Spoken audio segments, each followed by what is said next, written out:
So this is the sound that we've come up with. I'll play a short sequence with it so you can sort of get an idea of what it would sound like in your music.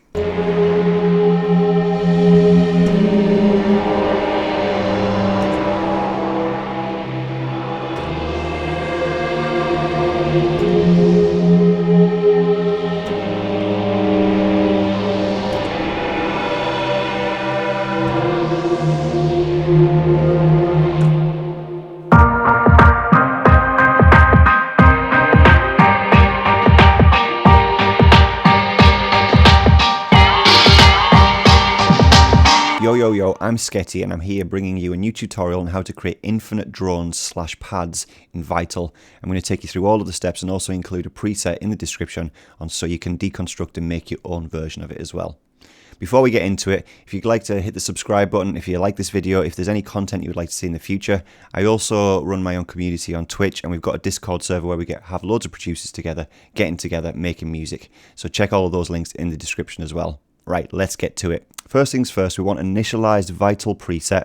We're going to use all 3 oscillators. We're going to change all of the waveforms as well, and I'm also going to make sure that this is all the stock waveforms that you would have in Vital, so there's nothing extra that you'd have to download. The main thing we're going to rely on with this is the LFOs, the randomisors, the stereo, and also a lot of effects. And this is how we're going to create that infinite sound, where every time we press the key, we get a slightly different sound all the time. So first of all, let's get into the oscillators. I'm going to keep the first one at 0 pitch. I'm going to put the second one to -12, and then the third one to 7 semitones above. So that's a perfect fifth. So we've got 0, -12, and 7.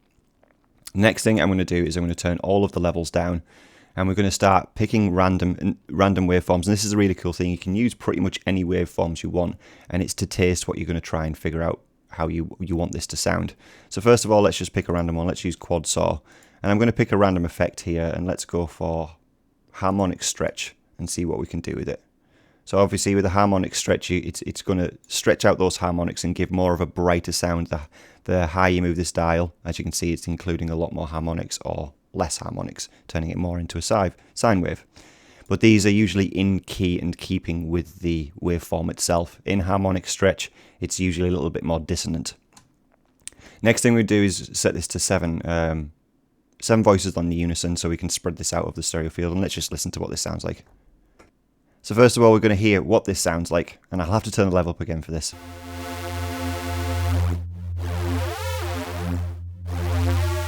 And what we're going to do is we're going to focus on changing the level, the harmonic stretch, and the waveform itself with the LFOs, and maybe into a little bit of randomization and stereo as well.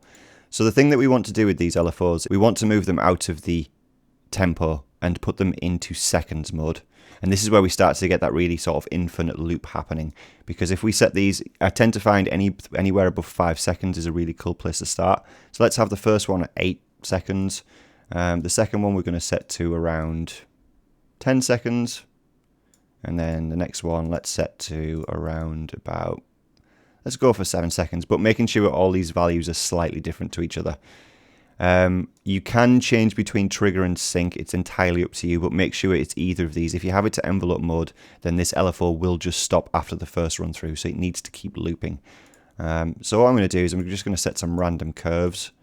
In the second one, let's bring this here. And this is the main thing, like keep it random. Don't really overthink what you're doing here, because the point of this is to make us sort of randomly sounding, but all of these waveforms will sound quite cool together once we've done all of this. So there we go. Our first one set up like that, second one set like this, and LFO 3 set like this. Now you don't have to copy this exactly, just do exactly what you want to, as long as you're mainly focusing on it's not in tempo, it's in seconds mode, because this will allow us our most randomization. So what I'm going to do first of all is I'm going to apply LFO 1 to oscillator 1's level. And then I'm going to apply LFO 2 to oscillator 2's level and LFO 3 to oscillator 3's level.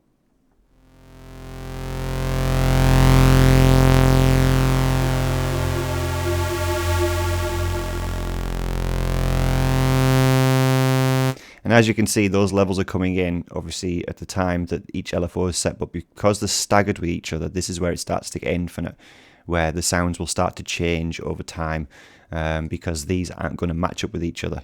It would take so long for it to match that you're not really going to find the same sound happening more than once in a very long time. So that, in a sense, this is infinite. Next thing we do, so I've set LFO1 to oscillator 1, LFO2 to oscillator 2, LFO3 to oscillator 3, sorry. And the next thing we can do that's really cool is actually swap these around and start messing around with these waveforms. So actually, for oscillator 2, let's pick another random waveform. I'm going to choose basic shapes for this. What I'm going to do is I'm going to delete all of these here. Now, if you're wondering how I did that, you just click on the pencil tool and you go into there, and then I highlighted them all and removed keyframes. And then I'm just going to grab this. So we've got the sine wave here and sort of like more of a square wave sine wave here. And then I'm going to have these blend between each other. So as you can see, it's going between that to that. And what I'm going to do is I'm going to have LFO3 applied to this here. So now that we're switching the LFOs around, so LFO3 was working on the level of oscillator 3, but now it's also working on the wavetable position of oscillator 2. And we can do the same thing here. So LFO2, if we change that to the wavetable position of the quad saw.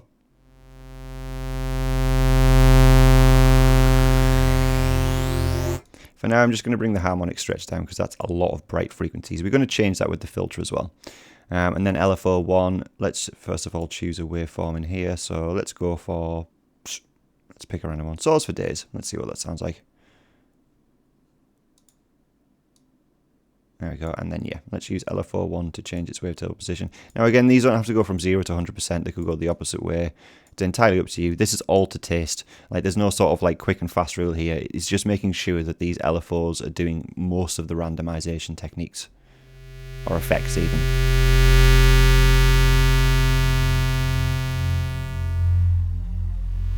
So now the next thing is just to go through randomly and choose what you want to have in these other effects happening here. So what we could do is we could change this to smear. Let's see what happens. So now we're going to get some really interesting effects. So let's apply LFO1 to the smear here.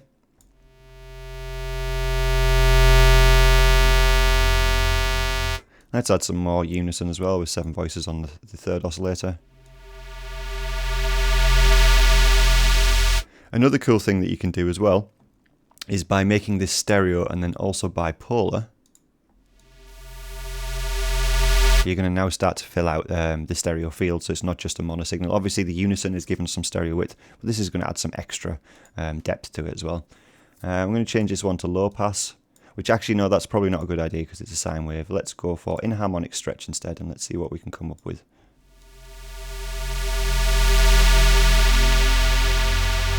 So that's not really going to affect that one too much because, again, it's just pretty much a sine wave, so it doesn't have many harmonics in it. So let's go maybe for phase disperse. I'm just going to pick one of these at random, see what we can come up with. We might actually find we don't get anything for this one. Oh, we could use another smear actually. Let's use LFO3 on there.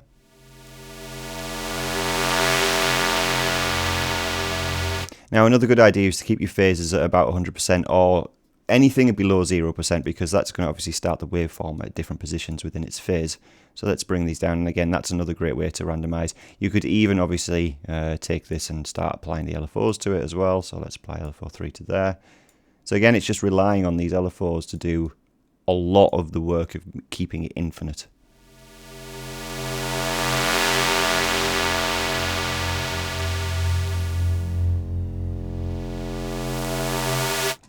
Now the next thing that we can do is we can start to bring the filters in. Now you can choose whether or not you want the filter to affect all 3 oscillators, or if we have 2, we can have like oscillator 1 and 3 on filter 1 and oscillator 2 on filter 2. And what I tend to do is sort of switch between like a band pass and a low pass to a high pass as well. And again, keeping this entirely random. So what we're going to do is we're going to start moving into the randomized section of this. But first of all, using stereo. So if I bring the stereo to this first filter, and what I've done is apply it to oscillator 1 and 3. And then if we bring that into bipolar mode, so it's not going as extreme high. So obviously we get more of the high frequencies up here and more of the low frequencies in the left. But if we apply the random to the stereo,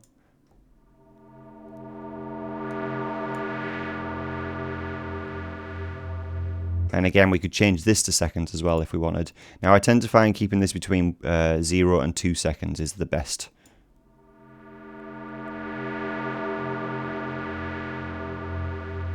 And again, we could have extra movement with the LFO, so if we turn this to bipolar mode as well, and maybe invert it so it's actually working the opposite way around.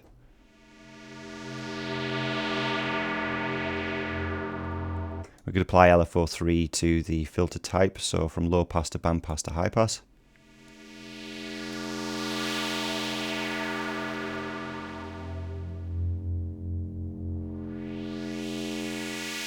And again, this is where you really, as you can hear, it's just getting more and more random as we go through it. So again, we can apply stereo to this one, turn it to bipolar mode, make it stereo.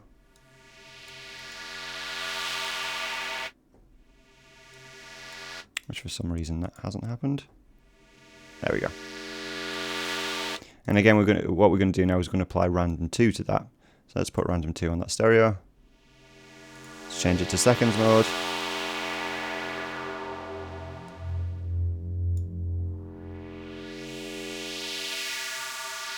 And what I'm going to do is I'm going to apply random 1 to the filter type.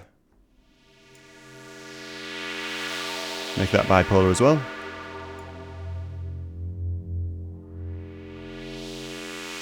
And again, you could keep going through this and applying more LFOs, more randomizers, and just keep going and adding and adding and adding. But instead of making the tutorial 5 hours long, let's get into the effects. And again, we can use some randomization effects on the effects as well. So we're going to get into, first of all, some chorus. And this is just going to, obviously, we're using this more for like stereo width rather than it giving us a full-on chorus effect.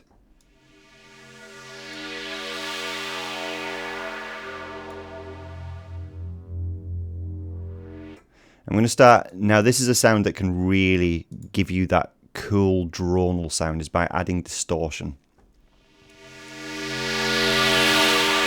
But again, if we go too far with it, it gets a little bit too strong. So what I'm going to do first of all is we're going to put all of this through a low pass filter. And then apply the distortion after it, and that's going to cause some nice resonant peaks.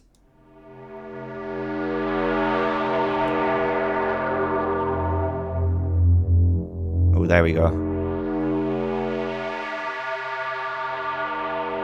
I'm going to turn the compressor on in multiband mode, just to obviously thicken the sound up even more.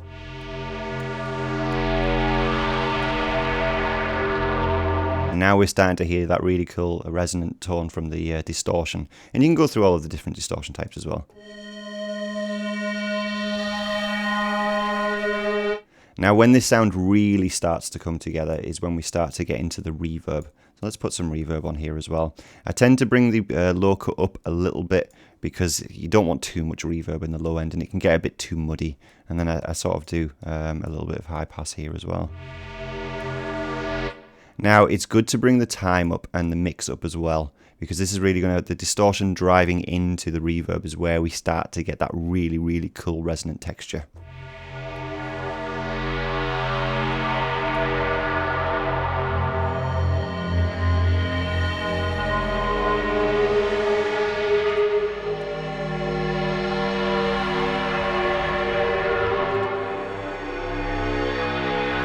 Now what you might find you want to do, obviously with all of these different LFOs, is actually switch it to sync mode, because as I'm changing note, it's bringing it all the way back to the beginning of the LFO trigger.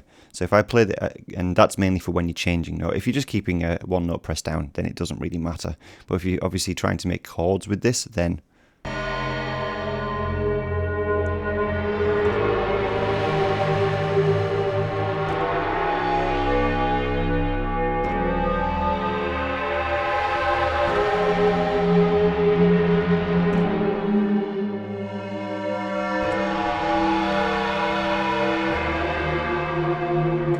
and obviously we can keep going further with the sound if we add an EQ. Maybe use it to correct, just to get rid of some of the really strong peaks. Because obviously we want to keep this as a usable sound and we don't want it to sort of like blow our eardrums out. So we've got to make sure that we catch certain peaks that are just too strong for the sound.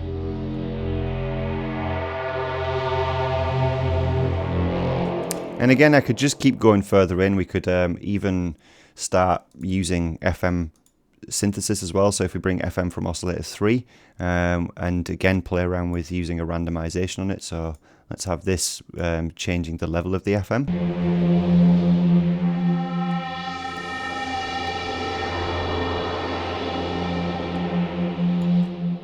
Another thing is always quite cool to do is to macro all of these the strong effects out. So for example, the strong effects in this are the distortion and the reverb.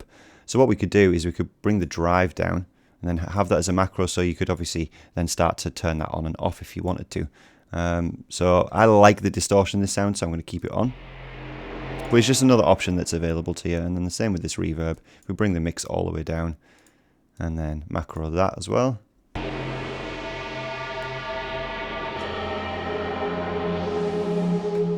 So there we go. So this is pretty much the sound. Again, these are like infinite sounds, so you don't really have to use these. These were just examples. In fact, let's take basic shapes and change it to, I don't know, let's use classic fade instead. And maybe instead of saws for days, let's use quad saw on this one.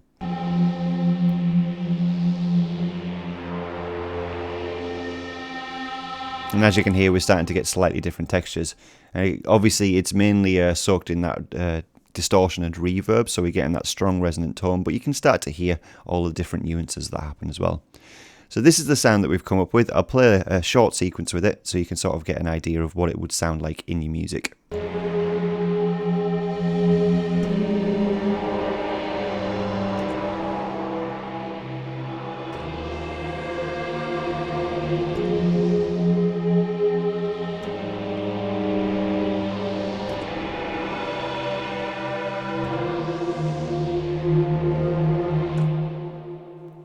So there we have it, guys, how to create an infinite drone / pad in Vital. I'll include a preset below so you can sort of experiment with yourself, see how I've set it up, and then move it in your own direction. Anyway, guys, I hope you've enjoyed this tutorial. If you have, leave a like, subscribe, comment below with any future sort of tutorials that you'd like me to make. But yeah, until next time, guys, see you later.